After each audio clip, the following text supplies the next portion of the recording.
In this video, we will be doing an overview and demonstration of the Collectors Controls CB-636AD NAC coder. Let's get straight to the video. So this will be an unbiased review of the product, made by Logan, also known as 405080 on YouTube. So the purpose of this module here that you see is a NAC coder. What this does is it allows you to change several different coding options to the NAC or to whatever power you're applying to the alarms to. So of course you got your typical code 3, 120 beats march time, but then you got different ones like 90 beats per minute march time, 60 beats per minute march time, or also known as pulse. You got set code, which stands for standard electric time coding option, and then you got these two, which are from like older panels right here, and then you got the Simplex 4002 coding options. I'll show you the picture of the wiring itself. So what you're looking at right here is how I wired it. You do need to have some sort of power supply connected to the module itself. So as you can tell, I actually have wires coming from the non-resettable power. That way it has 24 volts going to it. Also, another thing too is that this will work with AC horns. According to him, he actually posted a video of an AC horn connected to it. So for this to properly work with DC horns, you do need a diode, and I basically wired it the same way you wire it to horns that aren't polarized.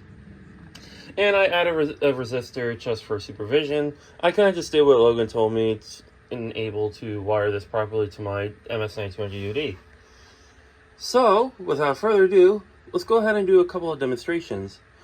Now, before I do that, I will say these boards are a little bit finicky.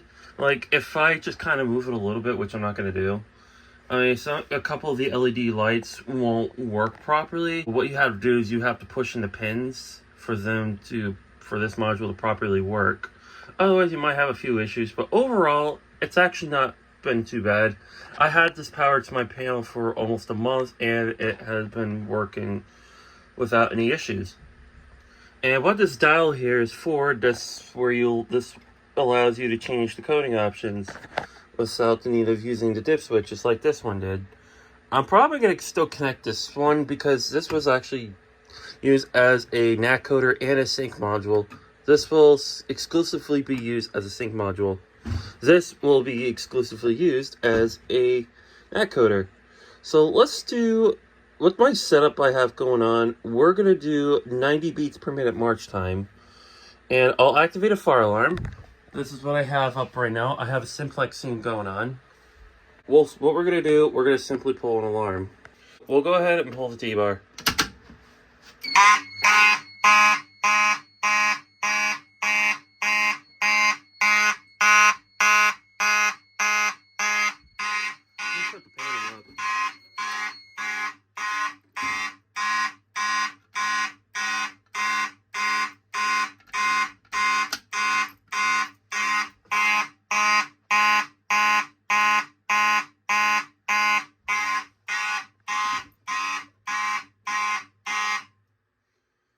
So, as you heard it, it was doing exactly 90 beats per minute march time.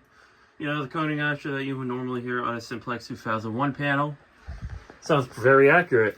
Let's do another coding option. Let's see, we're going to do standard electric time coding option. We'll also do code 44, just so you guys can hear what that sounds like. I'm going to activate this pull station.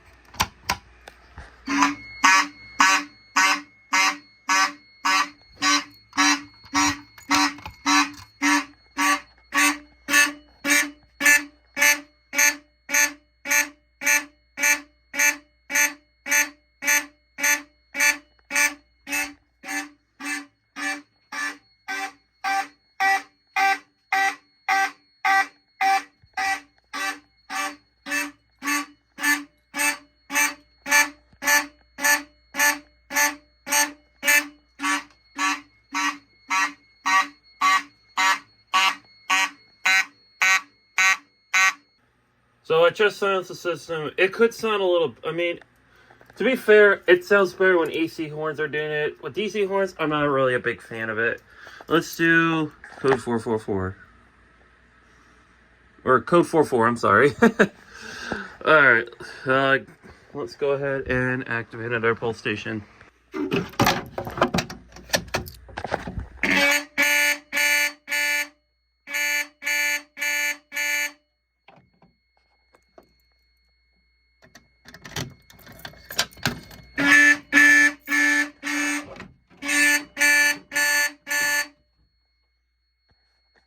I gotta tighten that screw a little.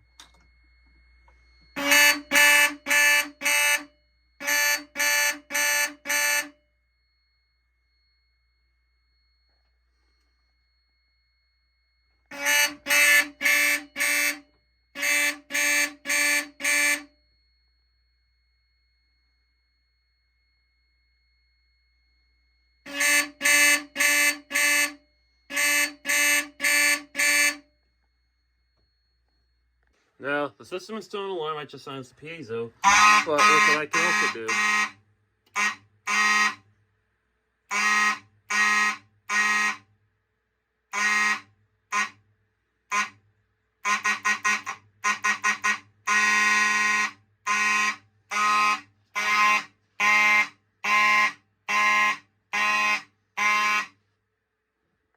Now it's on Simplex 4002 California code.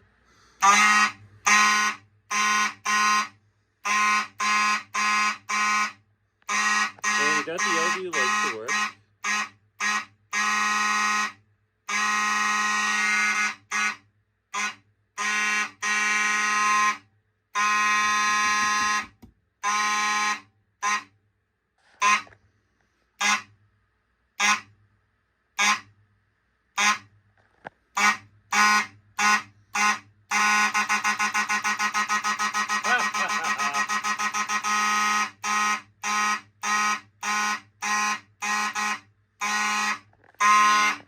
And that's a simple concept.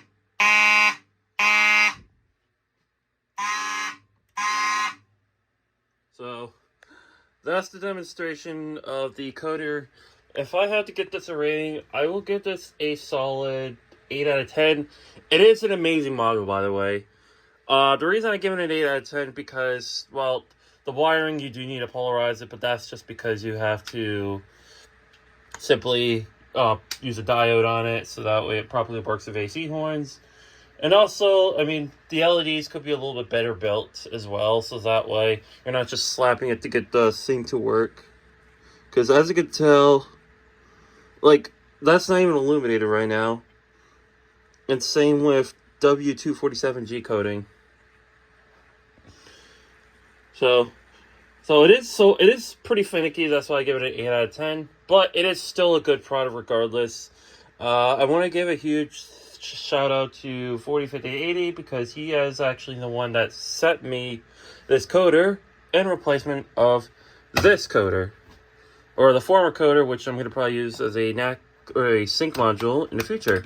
So I tried not to drag the video too long, but that's my overview of this coder module known as the CB-636AD, and it's the Rev 2 model. Rev 1 is practically the same thing, just this one's a little bit more improved.